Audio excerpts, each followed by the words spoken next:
Hello and welcome. I'm Cheryl Major, and I want to welcome you to this edition of the Westford Area Real Estate Podcast. And I have a super guest with me today. I have attorney Brian Alcorn with me. And Brian has been an attorney here in town for more than 12 years, and he's also been on the Historic Commission for at least that amount of time. Yep. And I've known Brian for a number of years. I've done real estate transactions with him, but we really got to know each other a lot better during the acquisition by the Drew Farmhouse, Inc. of 70 Boston Road, my old office, which is being renovated, as you know, from the podcast sessions I've done with Ellen Hardy. So I wanted to ask Brian to come here today. Thank you, Brian, for taking time out of your busy day.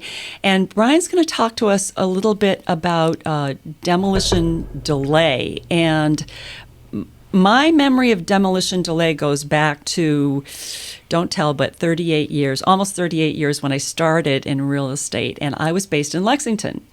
And my memory is that I would drive down a street in Lexington and there would be a sold sign on a beautiful old house. I thought it was a beautiful old house. And the next week I would drive down the same street and the house would be gone. And a pile of rubble. And yeah.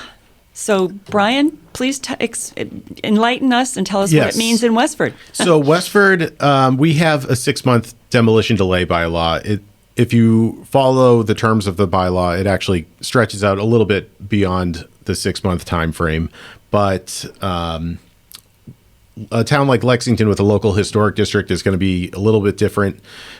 Here in Westford, when someone applies for a demolition permit, that permit goes to the building inspector, and then they inform the commission that there's a house that may fall within the delay bylaw. And from there, the commission will make a determination whether or not the property does fall within the definition of a historic property, and then we will do a walkthrough of the property and then take a vote whether we think that the property is worthy of trying to save, if there's an alternative, or if we're going to just let this go. So we have sort of a priority list as to what we go through as far as what qualifies as a historic property. It could be based on the architectural style or the construction, or maybe a historical event that's been there at the property. But we tend to prioritize properties that are within the Westford National Historic District. Like the town center is a National Historic District. There's the Graniteville National Historic District. Those properties take priority for us. And one thing to point out is people think that because it's in the National Historic District that there's more regulations affecting it, but there's really not. Being in the National Register is just, it's nominative, and it doesn't give you any further protection or anything like that. And there's really no other real benefit that I am aware of. Just kind of an honor and maybe a plaque at your front door kind of thing? Okay. Yeah. There's no other oversight or anything. So we prioritize, properties that are within the historic districts in our town.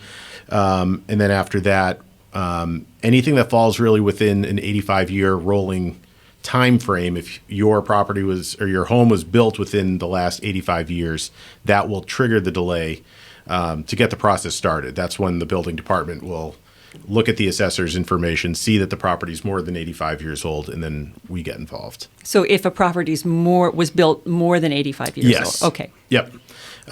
If it's a newer property than that, the building commissioner is allowed to just issue a permit and demolish it. So we don't even necessarily know about those ones, but if we do, we try to document everything we can anyway.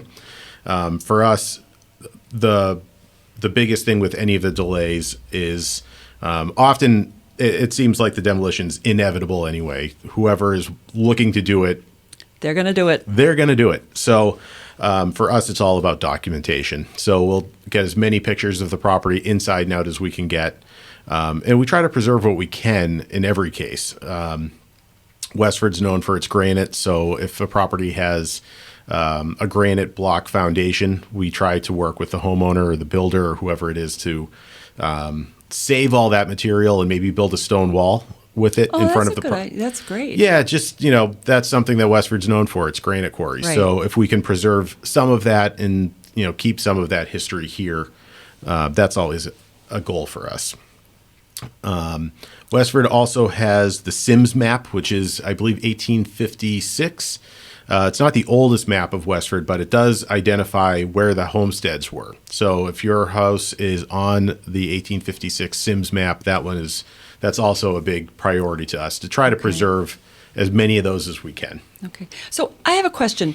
Was 70 Boston Road at all a question mark? If the person who had bought it didn't renovate it, would that have been a flag for you to go in and have a discussion? We would only be notified if there was a demolition permit. So if someone bought that and they were just going to renovate it, we wouldn't even know about it. We wouldn't be notified by the building department or anything like that. We only get the...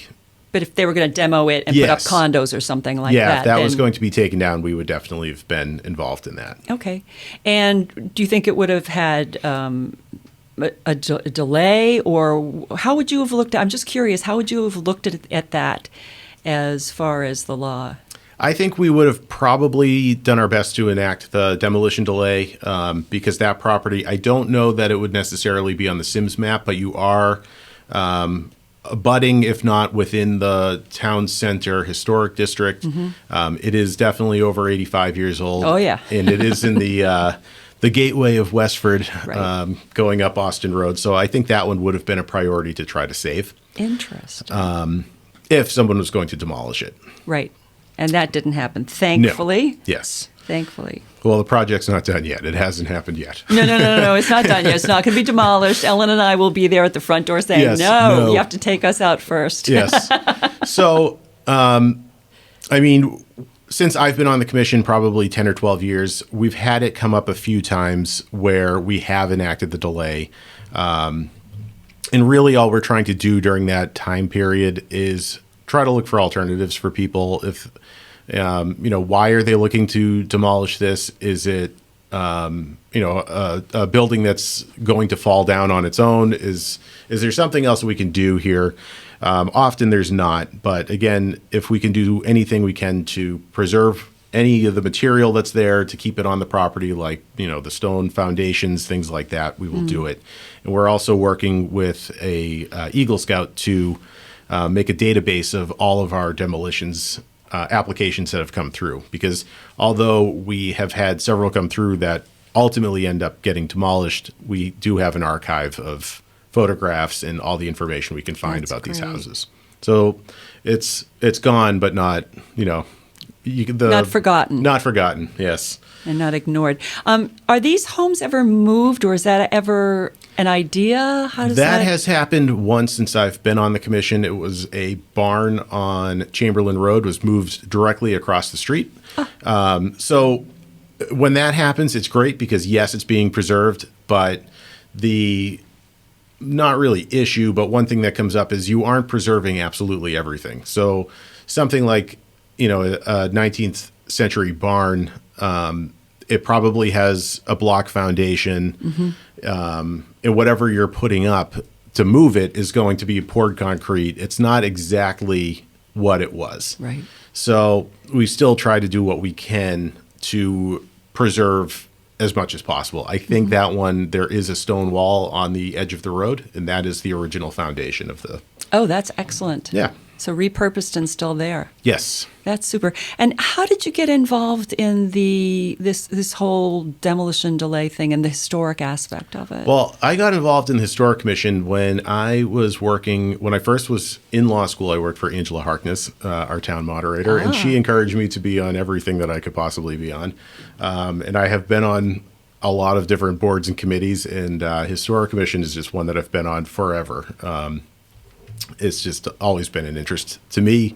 I'm a third generation townie. So, and actually my grandparents' house was demolished when I was in college. I like to remind the other members of that. Remember when you destroyed the Alcorn family homestead? Oh no. And where was that? That was on Concord Road, where there's now condos there, next to, where the antique barn is. Oh, sure. Yes, yes. Yeah. The White House next door. Yeah. Oh, really? Yeah, I think that was built in the 20s. And at the time, it was like on the cusp of being within the delay, but it wasn't, and it's gone. Ah, Yeah.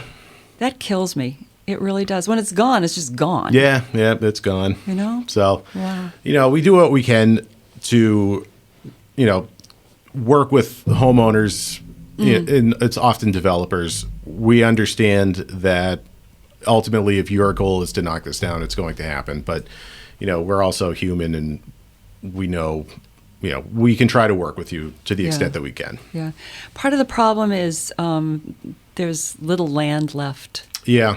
I mean, I know going back to talking about Lexington, I mean, the land was basically gone by the mid-'80s, and there were builders who made their living by buying a house, taking it down, buying a house, taking it down. Yeah, that's still happening. And that, yeah. Yep. Yep, it is, as the need for land pushes west. Yeah, and it's interesting. Some people even look at, some of the smaller camps around like Nab Lake, and they're not looking at that as a historically important structure, but really it sort of is when you look at it in the context of the town. That was a summer community for people. It was an escape, and all of these houses are slowly being taken away and larger ones put up. But I think it's an important part of the history of town that was there.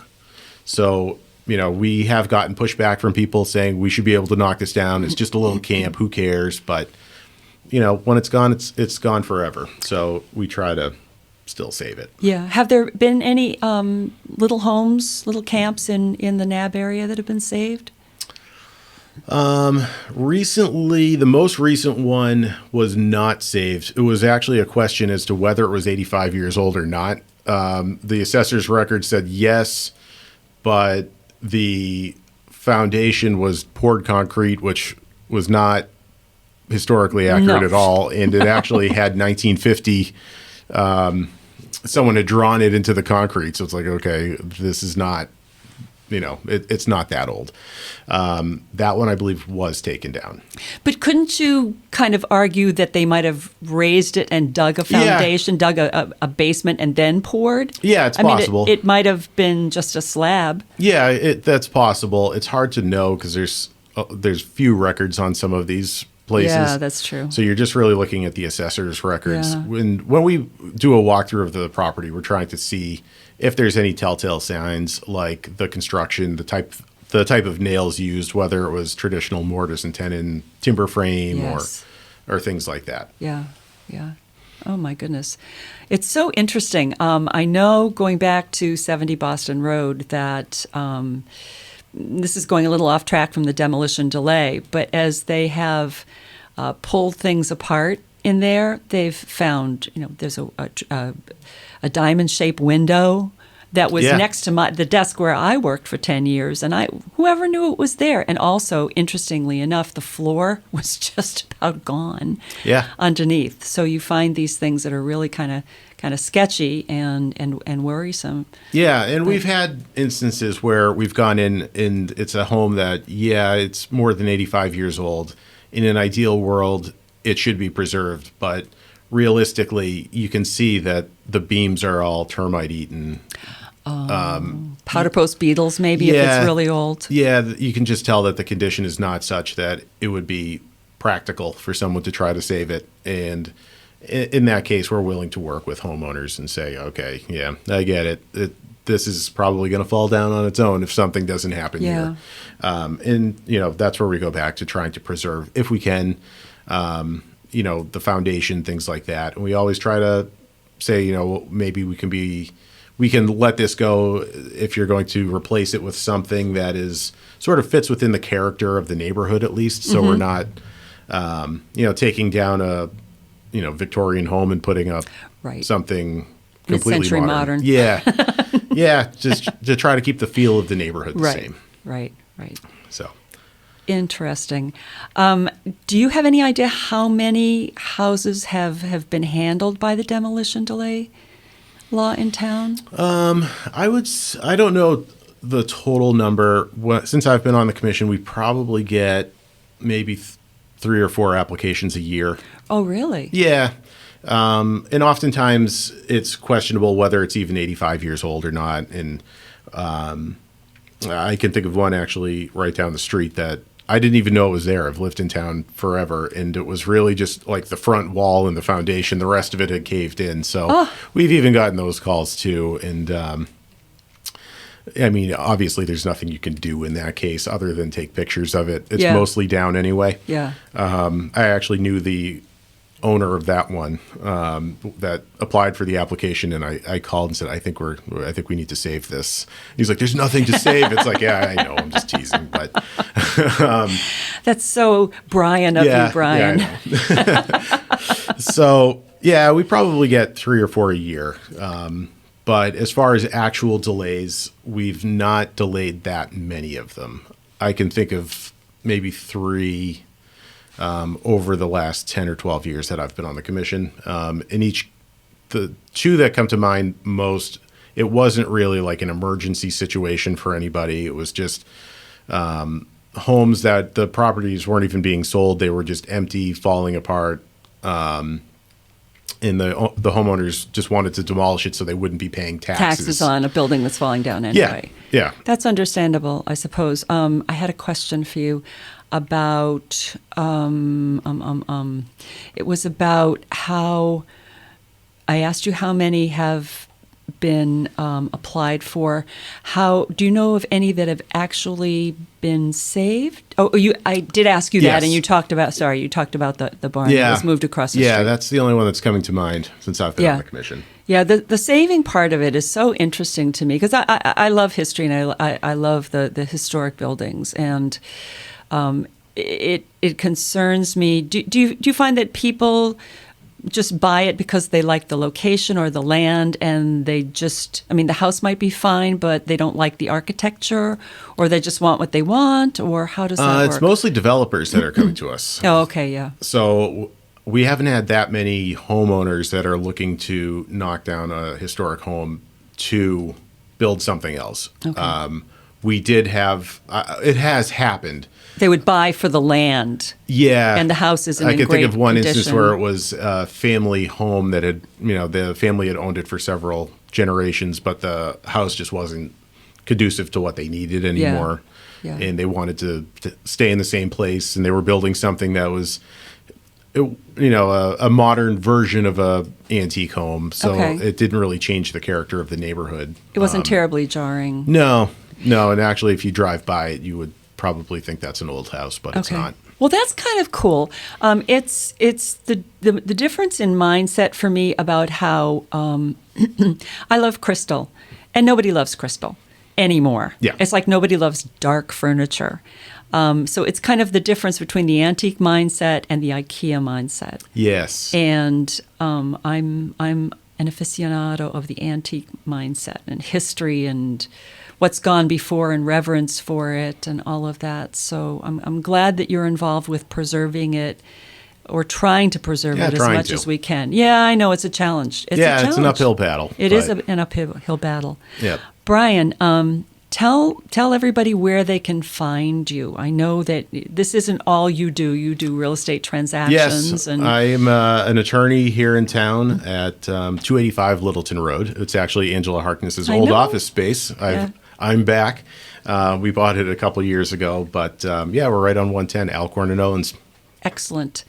And I've enjoyed working with you on transactions, and I look forward to working with you on many, many more. Yes, let's do it again soon. Yep, absolutely. And thank you, Brian. I'd love to have you back, and maybe we can talk about some aspects of actual transactions and what people can, be aware of that they might not think of when they're beginning to ruminate about selling or buying. Yeah. And perhaps you can offer some tips on that. Absolutely. For the future. Super. I'd be happy to. All right. Thanks so much, Brian. I appreciate you being here. Yeah, thanks for having me. And thank you for joining me. I'm Cheryl Major, and I want to thank you for joining Brian Alcorn and me for this edition of the Westford Area Real Estate Podcast. I will see you soon. Bye-bye.